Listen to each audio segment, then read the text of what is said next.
are we waiting on? We're just gonna skip one?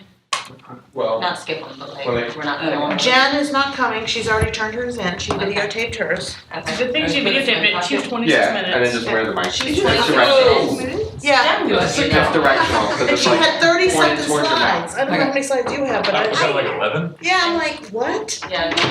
I used the same exact template I did for my other article presentation. That's what she said to do. I'm like, I don't Well, even I know that had- much to say. Lucas Nobel. Lucas Nobel. I think you'll I like put the some colors pictures in of mine. my I was having a computer feeling today. this moment, and it's just Yeah, picking like there's up on it. college photos, so you know, it's just text. I had to get back to grad school last night because just work has been. Oh my We gosh. just haven't had time to sit down and finish touches on the article. We're good at presentation. Alright. So we got off work and like knocked out like 6 hours worth of work on this thing last night. So 1:30 in the Hi, morning Laurie. on that slide presentation. Click on your slide, do you want to download it? If So, not, go ahead and learn. I can't wait to see the pictures, no pictures. Do I need to download it, or? Ah, Oh, wow. that's, Sorry, Dr. Pascal, you just heard that. I've been meaning to work on stuff more diligently. oh, we're recording now? Yeah, so real quick, before we start, record yet. we're Hang just on. gonna continuously record, it's not gonna turn off. There's a camera up there, and we're recording the screen, and you can make, if you're using PowerPoint, annotations on the screen, those will record also. Will we be on? If you wanna waste some time, How do I? Where do we have to stand if How we're do I do one recording? screen at a time? one Just screen. Or do I have You just to? need to go over there. Oh, I'm already So like, this one? Okay. don't I put brought your lunch. nose. You said there was a refrigerator? Yeah, right there. Cool.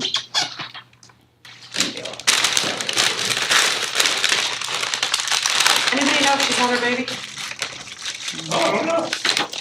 Heather says she talked to her Thursday or Friday this week and had said. Who said? Heather. Hello. So also, when you're presenting, there's a mic that you wear, thing goes in the pocket, flip it on, it's directional, pointed towards your face. That's it. What if you're not sure what that is? What's up? Just kidding. Is the light on? You good? Cool.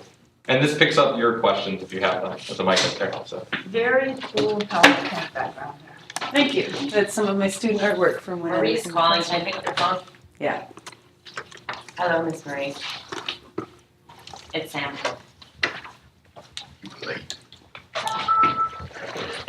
Sorry.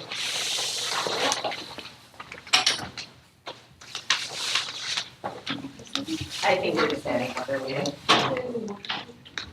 It's in there. Filter. Mine's 35 slides, so I do too much. Ooh. I'm just kidding, I just made that number up, but it's like 18. Not if you Jen had spend, 30 something not if you spend slides. 22 seconds per slide. I brought cake, y'all. So I do my work last night. Last Saturday.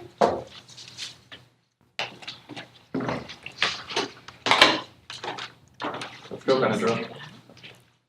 Pre-Benadryl. I need some Benadryl. That would have been a real interesting presentation. Well, my presentation is on the influence of arts education on academic performance. My name is Laurie Brown. We are at the University of North Carolina. So an introduction, the arts provide the ability or opportunities to think, feel, and produce meaningful experiences outside of the standard educational curriculum. So just kind of trying to formulate, the importance of why we would even study how the arts have an influence on academic performance. Fine arts education has been related to increased academic performance in general, but then also in low income as well as rural school systems. But nothing has really been done in the current educational climate in local school systems.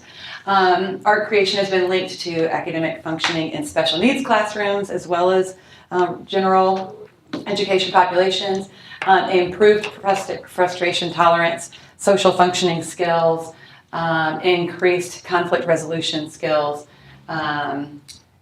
So then the question remains, why is it usually the first thing that's cut when there's a budget crisis?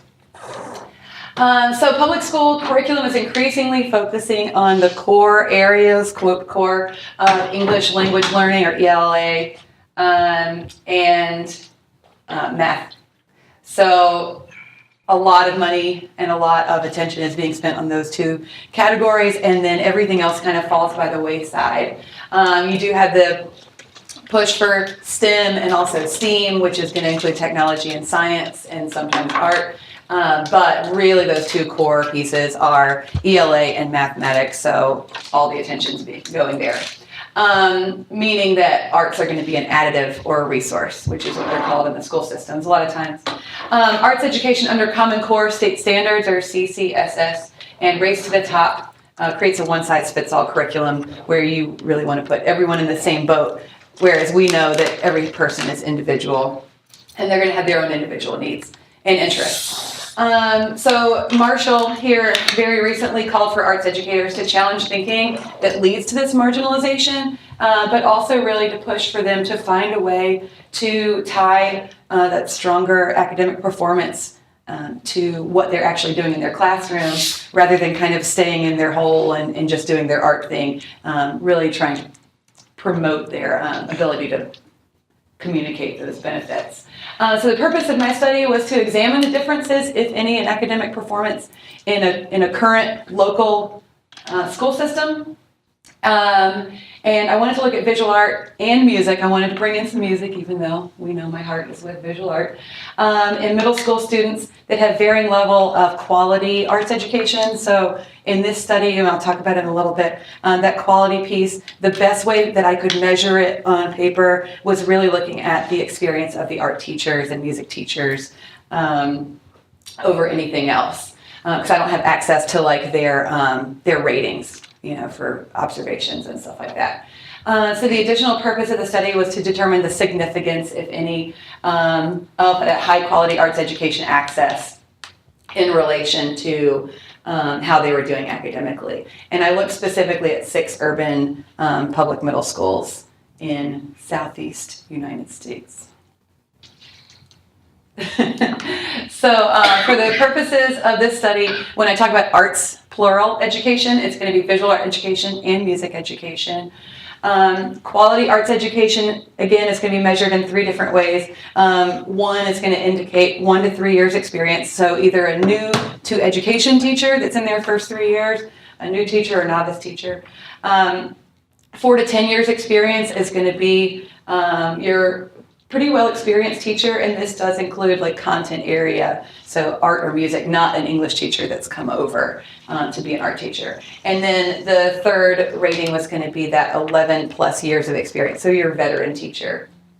And then the academic performance was a measure combined of ELA scores and math scores from a mid-year scrimmage. At the time I ran this data, they had not posted some of the year-end stuff from FSA, and we'll talk about the FSA. It was new last year.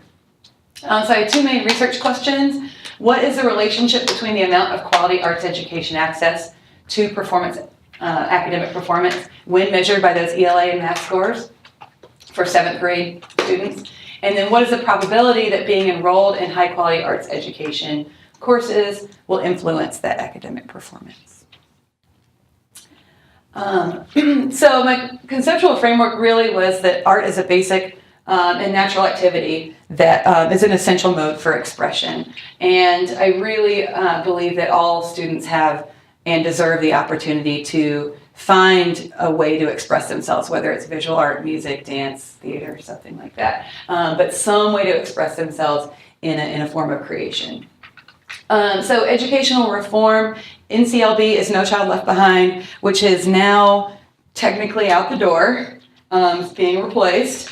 And then Race to the Top is this RTTP. Both do their best, but they really marginalize arts education because it's not seen as core to education. Benefits of creating art, I talked about that a little bit at the start. Really across the board, whether it is increasing frustration tolerance, an additional form of communication beyond just talking and listening. Social functioning can be improved by it, appropriate expression of emotions, full gamut of things there. And then benefits of art education on academic performance. There have been a lot of studies for success in rural schools and low-income schools, ESE populations, so special needs, gen ed, but none really that I could find in a local current educational environment. So I had a lot of students. I pulled 7th grade data from 6 different public schools in Southeast United States that are in the same school district. And I pulled those specific 6 schools because they really represented a range geographically within that district, as well as a range of SES backgrounds and or socioeconomic backgrounds, and then a range of experienced teachers. So some had new teachers, some had very, very experienced arts teachers. Students that were missing ELA or math scrimmage scores were eliminated from the study. Some might have one and not the other, and that's of course going to throw off my academic performance. So my data source was Performance Matters, which is what the school system I was studying uses as data reporting. And so it's going to report everything from gender, grade, SES background, what classes the students are taking, their testing data, all that kind of stuff. So I organized it by school, student grade, subject, and assessment year. And then FSA is what replaced FCAT and FCAT 2.0. It's called the Florida Standards Assessment. It was new this past year. There's really not even a lot of studies or talk about the validity and reliability now that it's in practice yet. So I just went with scrimmage scores because those seemed like they were the most consistent from years past. And things that the students were used to taking versus something that just kind of freaked them out, and there was nothing from it. Procedures: I collected the data, I organized the data, I coded the data, and then I ran the data. That's my procedure. There was a lot of coding with this. I coded the different schools just in case something popped up, so I could have that way to look at means within the school. So 1 through 6 there.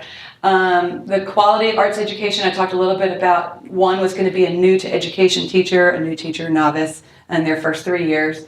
A 2 indicated an arts teacher with 4 to 10 years experience in that content area. And 3 was a veteran arts teacher with 11 or more years experience. The amount of access to visual arts education, 0 is they had no access to either visual art or music. Every school that I had, the students at least had access to one, if not the other. Now, not all students in my study had classes in either, but anyway. 1 is going to indicate up to 15 hours of arts education per month, so the equivalent of one 90-minute course, which is middle schools are on block scheduling, so they are going to have that 90-minute course every other day. A 2 indicates up to 30 hours, so 2 arts classes, and a 3 is up to 60 hours, so they're going to have 4, which there were a couple that had that many, or up to 60. Nobody had over 60 hours of art. Were any of the schools art schools? Yes. Dedicated art schools? Yes, 1 was. Thank you. Let's see. So data analysis, I ran a multiple linear regression because I wanted to look at interaction effects, and I also wanted to be able to kind of predict how much arts education access would have an effect on academic performance.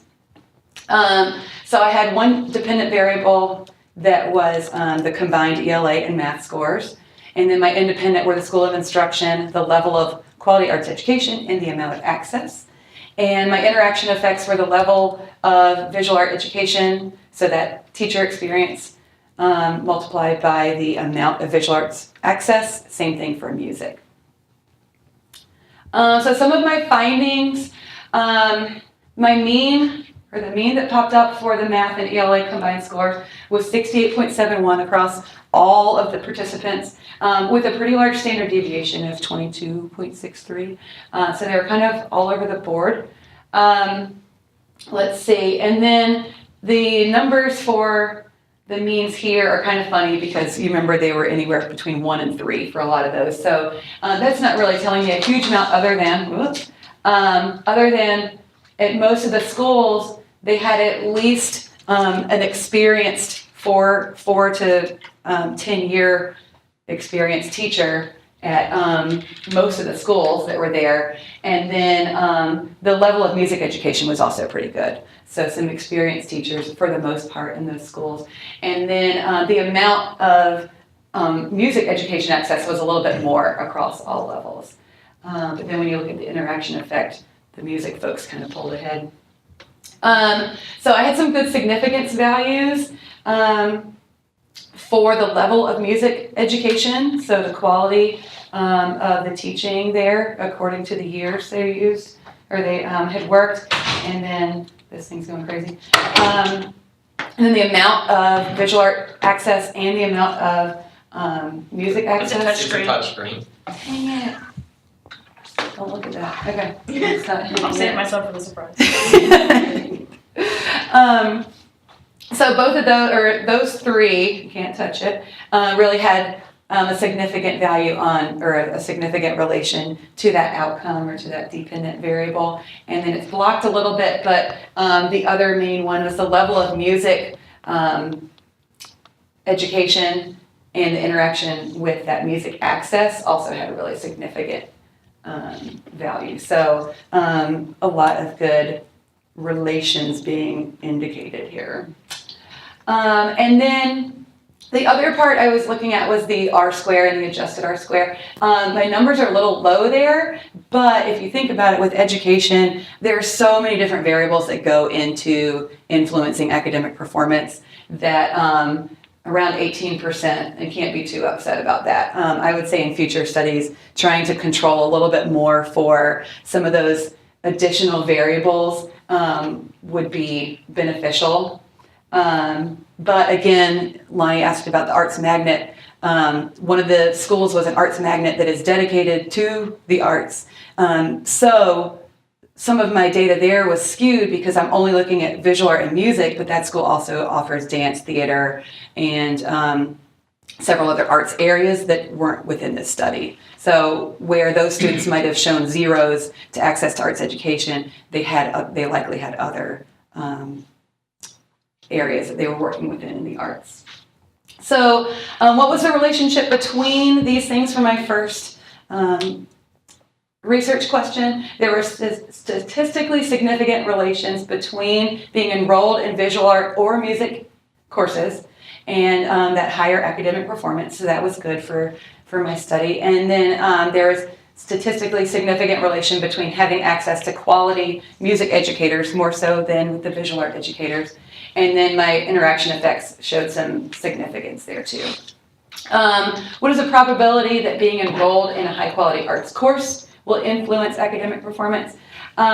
Looking at this slopes, which I didn't cover it was in my chart. But according to my slope for visual art, for every course that a student takes, it was suggested in the data that their combined ELA and math scores on their scrimmage would raise 11.58 points. And then for every music course they were enrolled or had access to, it would raise it about 8.8 points. So that was pretty sweet. Why scrimmage and not FSA data?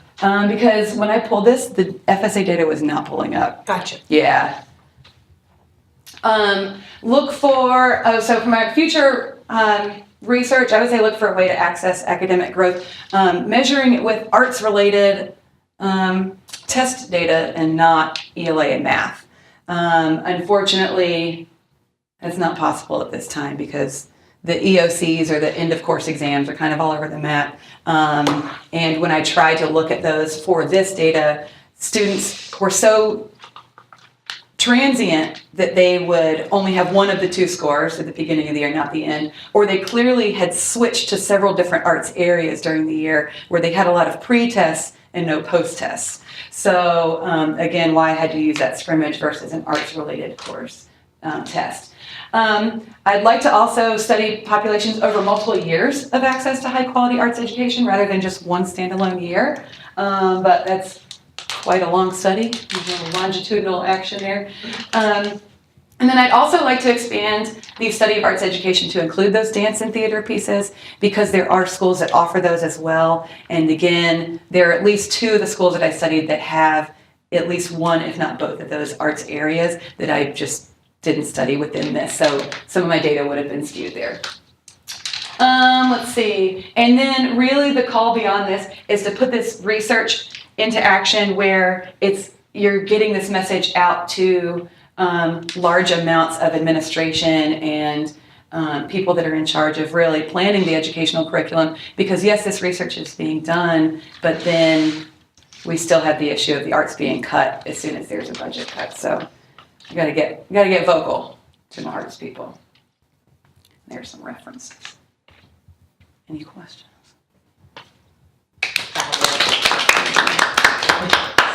We're like exactly 15 minutes. I